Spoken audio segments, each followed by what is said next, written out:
नाम भुगतना पड़ेगा। सनातन विरोधियों को बाबा की चुनौती, भगवान को ना मानने वाले हमसे मिलें, ये उन्होंने कहा है। जो भगवान को नहीं मानते वो हमसे मिलें, हम दिखाएंगे दैवीय शक्तियों की ताकत क्या होती है। ये बड़ी बात आचार्य धीरेन्द्र कृष्ण शास्त्री ने कही है। सनातन विरोधियों को, जो भगवान को नहीं मानते हैं, जिन्हें ये विश्वास नहीं है कि भगवान नहीं है, वो लोग आए, मेरे पास आए और मैं बताऊंगा कि आखिर दैवीय शक्ति होती क्या है, उनका चमत्कार क्या होता है। गुजरात के 2 दिवसीय कार्यक्रम में पहुंचे हुए हैं धीरेन्द्र कृष्ण शास्त्री, जिन्होंने ये बड़ी बात कही है, जिन्होंने कहा है कि जो लोग ईश्वर को नहीं मानते वो हमारे पास आ जाएं, उनको बता देंगे कि ईश्वर क्या होता है, दैवीय शक्ति क्या होती है और उनके चमत्कार क्या होते हैं। तो देखा जा रहा है कि इस बार भी भारी भीड़ नजर आई जब बागेश्वर बाबा गुजरात के सूरत पहुंचे, लेकिन एक के बाद एक उनके बयान सामने आ रहे हैं। जो कहते भगवान नहीं होते, दिव्य शक्तियां नहीं होती, उनके लिए यह एक अद्भुतता का विषय, तुम्हारी ठटरी।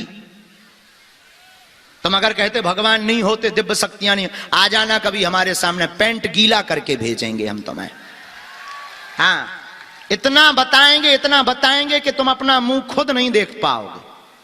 हाँ, और ये हमारी ताकत नहीं है, ये कलयुग के राजा श्री हनुमान जी की ताकत है।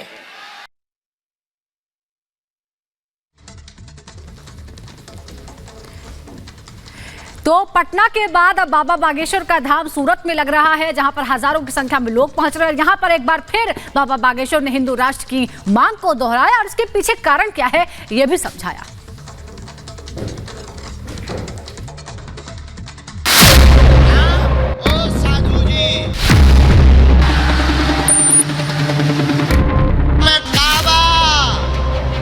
बागेश्वर बाबा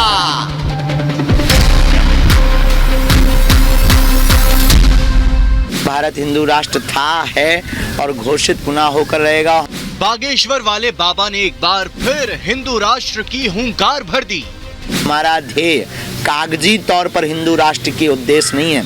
हमारा ध्येय प्रत्येक हिंदू के हृदय में हिंदू राष्ट्र जग जाए, ताकि वो अपनी संस्कृति को सुरक्षित व संरक्षित रख सके। बाबा बागेश्वर ने हिंदू राष्ट्र का ये संकल्प अब की बार गुजरात के सूरत से लिया, जहां लिंबायत के नीलगिरी मैदान में उनका दरबार सजा है। अगले 10 दिन तक बाबा गुजरात में रहेंगे। वो सूरत, अहमदाबाद, वडोदरा और राजकोट में अपना दरबार सजाएंगे और गुजरात में दरबार सजाने के पीछे की वजह भी उन्होंने बता दी। हम उन आदिवासियों के बीच में कथा करेंगे और घर वापसी करवाएंगे। क्या करना चाहिए और वहाँ पे? सनातन संस्कृति की जागरूकता की बहुत आवश्यकता है। हम लोग केवल टीवी और मोबाइल तक सीमित हैं। हमें अपनी सनातन संस्कृति का प्रचार अब दिलों तक करना पड़ेगा। सनातन के प्रचार के लिए बाबा गुजरात के सूरत में हैं। उनके दरबार में भक्तों की भारी भीड़ उमड़ रही है, लेकिन यहाँ आने से पहले उनका विरोध भी हुआ था। कई लोगों ने उन्हें चुनौती दी थी, लेकिन जैसे ही धीरेन्द्र कृष्ण शास्त्री गुजरात पहुंचे, विरोधी दुबक गए। हनुमान जी के लंका जाने से उनका भी विरोध हुआ था।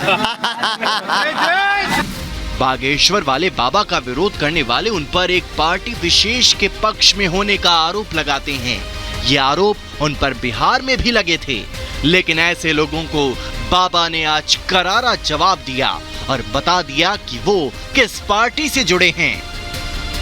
कि हमको किसी भी पार्टी से ना जोड़ें, हमको एक ही पार्टी से जोड़ें, बजरंग बली की पार्टी से। बाबा बजरंग बली की जय जयकार करते हैं। हर दरबार में हिंदू राष्ट्र की हुंकार भरते हैं। इस वजह से वो कट्टरपंथियों के निशाने पर भी हैं। यही वजह है कि सरकार ने उन्हें वाई कैटेगरी की सुरक्षा दी है और इसके लिए उन्होंने सरकार का आभार भी जताया।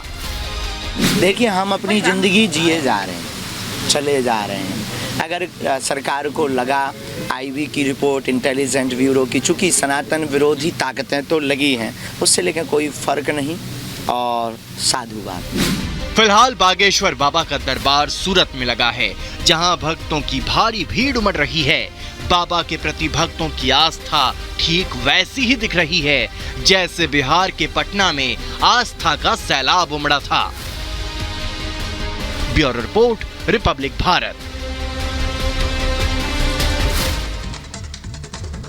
तो बाबा बागेश्वर गुजरात के सूरत में भी लगातार हिंदू राष्ट्र की हुंकार भरते हुए नजर आ रहे हैं और उनके बयान क्या कह रही है हम आपको बताते हैं। उन्होंने कहा है कि सनातन विरोधियों की चटनी बनाएंगे, सीधे तौर पर उन्होंने ये बड़ी बात कही है। साथ ही साथ उन्होंने कहा है कि सनातन विरोधी जरा भी बर्दाश्त नहीं है और इसके अलावा उनका कहना है कि धर्म विरोधियों को सुधारने का बीड़ा उठा लिया है।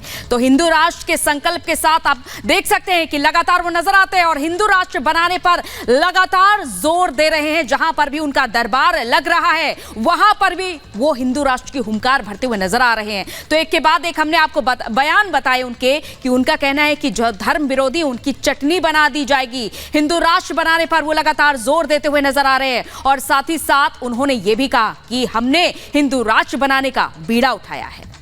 और हमारे सहयोगी विवेक भी हमारे साथ जुड़े हुए हैं। क्या बड़ी खबर आ रही है, चलते हैं उनके पास। बिल्कुल अंजलि।